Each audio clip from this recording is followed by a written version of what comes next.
Hey you, welcome back to the channel.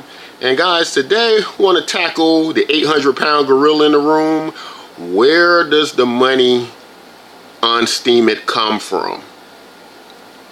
And like my last video, guys, I'm going to try to do a very simplified explanation. If you're really looking for a very technical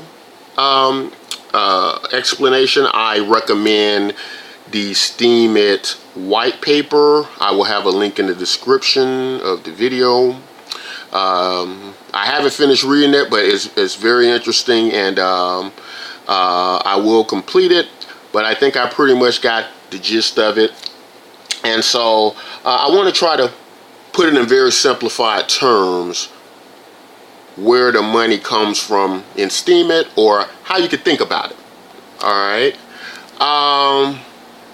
so let's first think about what money is really. Like, what is money really?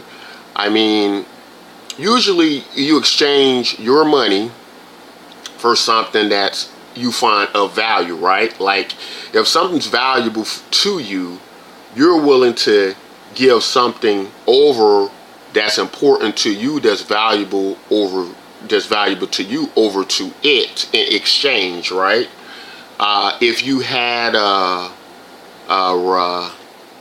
10 cows and somebody had I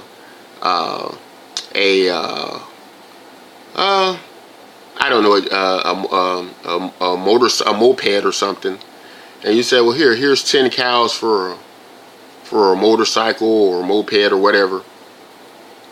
You would do that because you thought that motorcycle or moped was as valuable as the 10 cows, right? So you would be willing to exchange something for that. So let's just look at Steemit. As we take a look at Steemit and we see what Steemit is, my question would be, do you see anything of value here? You see all this money, but do you see what would make you think of Steemit as a place of value? Well, what we see here, we see a lot of information, original content, blog posts and the like being distributed, through the network here.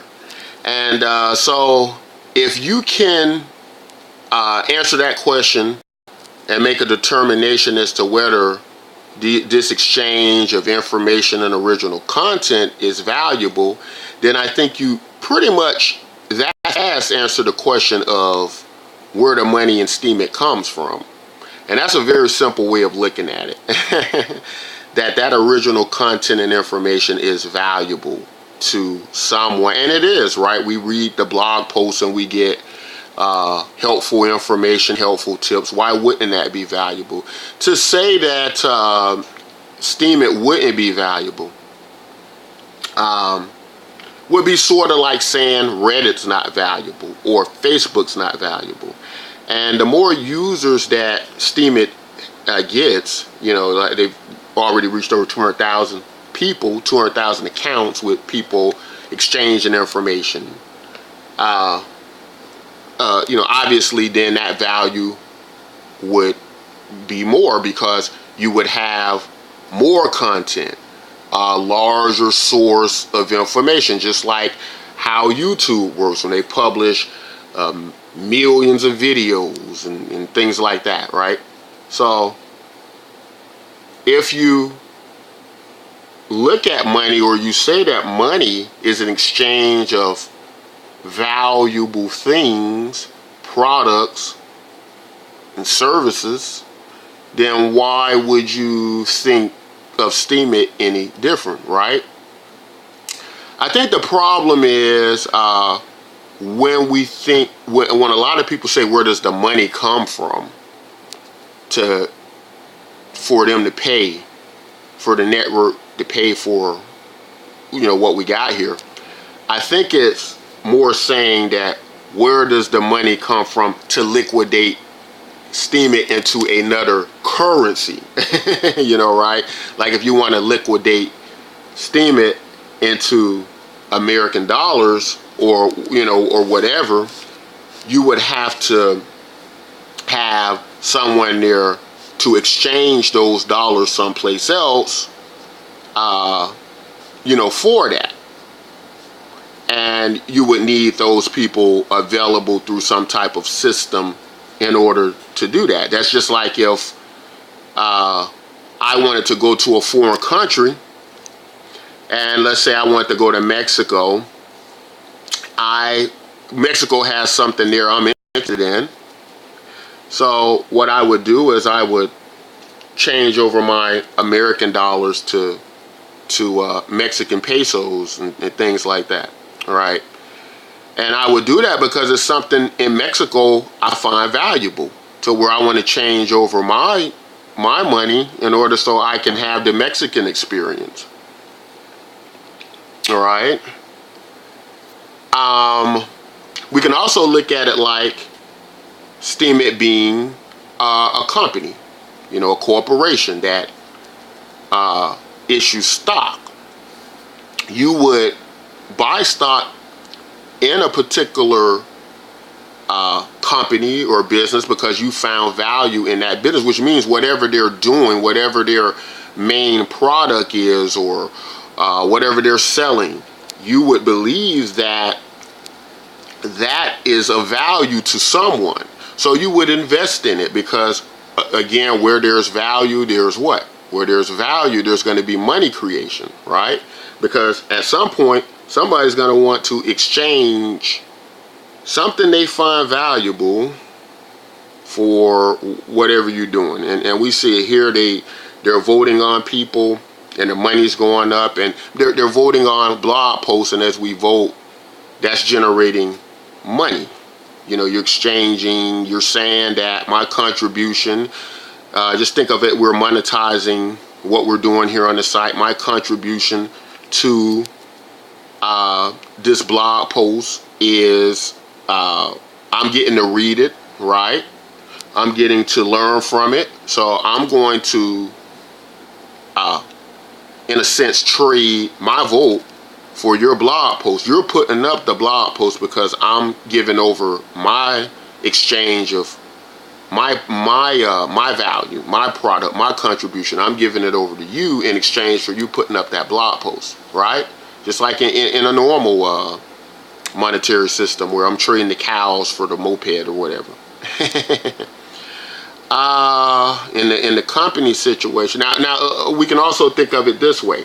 When you have a business, again, as I was saying earlier, that we found this value in, let's think of a business like being the country of Mexico, or a country like Mexico that maybe people just haven't heard of yet, right?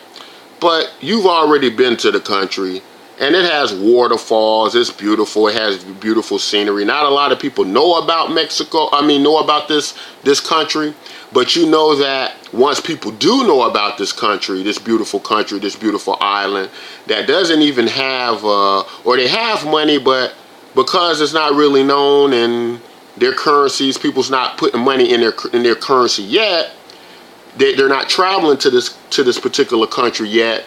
But you know that when they find out about it, they're gonna get there and they're gonna see it's as valuable as you think it is. So they're gonna start wanting to exchange money for it as well. So maybe you're providing some dollars into the country. Let's say you make a deal with the country, you provide them products and resources to market them, to let other people know how beautiful their island is. And in exchange for that, once everybody comes over, you're gonna get repaid by this country.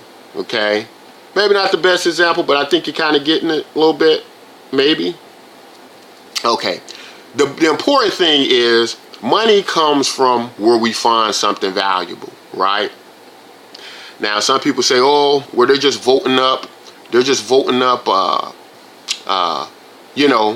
blog posts that are crappy. It's crappy content. Some of this content is recycled, or it's not good at all. But you can look at it this way.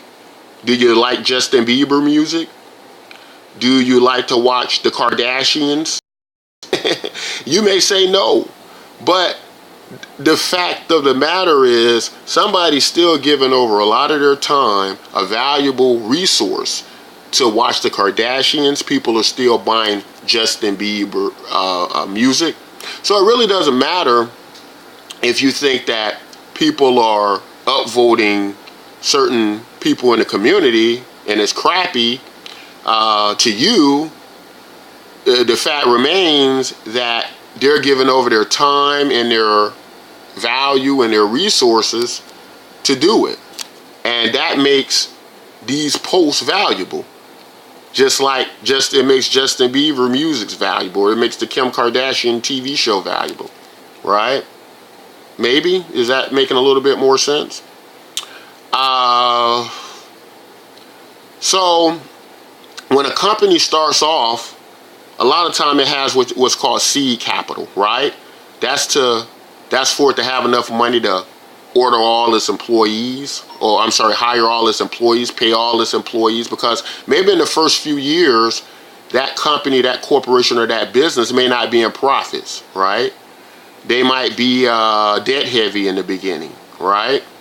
But they're debt heavy because they know they got a great product, and they feel like that product is going to be of more value, or the assets in that product or the revenue in that product eventually is going to be of more value than the debt, right? The loans, or at least at the very least, it's going to provide a situation where it can pay back its investors value-wise because of the value of the system, right? And that's no different than what a lot of corporations do. People don't say that corporations are, value, don't have value. They don't ask where corporations get the money to pay for their operations and various things like that. In the initial stages when they're still in the red, because if you're in the red on paper, that means you're not generating any money to pay anybody. You're just going off of your early seed capital or your early investments. You may not turn a profit for years, right? But even if that does occur, I wouldn't call it a Ponzi scheme or call it or say that the business has no money or anything like that. I would look at it as a long-term investment, right? Maybe. So guys, I think that's a very simplified, or even like this. If think about the success of Facebook, right? Now Facebook reaches over $100 billion valuation. I'm not sure what the value of Facebook is at this time, but I had to check that out. But just imagine if Facebook looked at it like, okay, everybody who uses Facebook has contributed to this $100 billion value, which is what happened. What made Facebook that valuable wasn't the software, right? It was the contribution of the people. Their value is what created the money, the real money, right? The most significant part of the money. So would you then say that, would you ask where Facebook gets the money? They generate the money through their value, right? They generate the money first and foremost through the value of the concept of the business. The value was already in Facebook before it got its first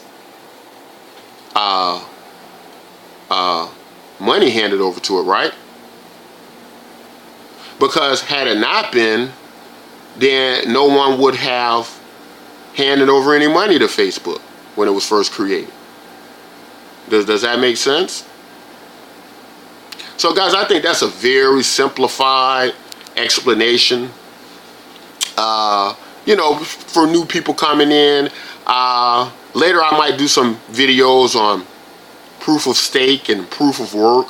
you know, those concepts, the more technical things. But I'm not going to get into that now because of, you know, people who are just coming to Steemit who have questions like that. They're looking for simplified answers. You know, I don't want to be talking about proof of stake, proof of work, and, you know, and different cryptocurrency jargon.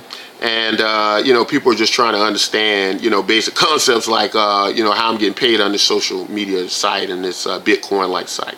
So, guys, that's it for today. Let me know if this explanation was, you know, maybe a little bit easier to understand, maybe a little bit clearer. Guys, if you like content like this, don't forget to like and subscribe. And until next time, take care.